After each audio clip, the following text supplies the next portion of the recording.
এক সপ্তাহ ধরে ঘরে সবার অনেক জ্বর, শরীর ব্যথা সহ্য করতে না পেরে হসপিটালে চলে গিয়েছিলাম। হসপিটালে যাওয়ার পরে ডক্টর কি বলেছে অবশ্যই ভিডিওর মাধ্যমে তোমাদের সাথে শেয়ার করব।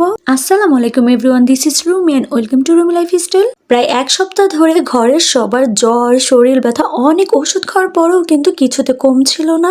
তাই ডাক্তার দেখানোর জন্য বাসার সবাই মিলে চলে গেলাম হসপিটালে। আমরা সবাই এতটাই অসুস্থ ছিলাম, ডক্টরের সিরিয়াল না দিয়েই চলে গিয়েছিলাম হসপিটালে।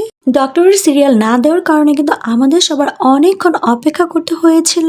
এদিকে মুস্কানের সিরিয়াল আগে আসাতে নার্স ওর ওয়েটটা মেপে নিচ্ছিল। নার্স মুস্কানের ওজন মাপার সময় বলতেছিল বয়সের তুলনায় নাকি মুস্কানের ওজন অনেকটাই কম। প্রত্যেকটা মায়ের কিন্তু বাচ্চাকে খাওয়ানোর সময় প্রতিদিনই কিন্তু যুদ্ধ করতে হয়। এই কষ্টটা কিন্তু একটা মা ছাড়া কেউ কোনোদিন বুঝবে না। মুস্কানকে ডক্টর দেখানোর পরে অনেকক্ষণ অপেক্ষা করার পরে কিন্তু আমাদের সবার সিরিয়াল আসছিল। ডক্টর আমাদের সবার অনেক সমস্যার কথা শুনে কিন্তু অনেকগুলো টেস্ট দিয়েছিল।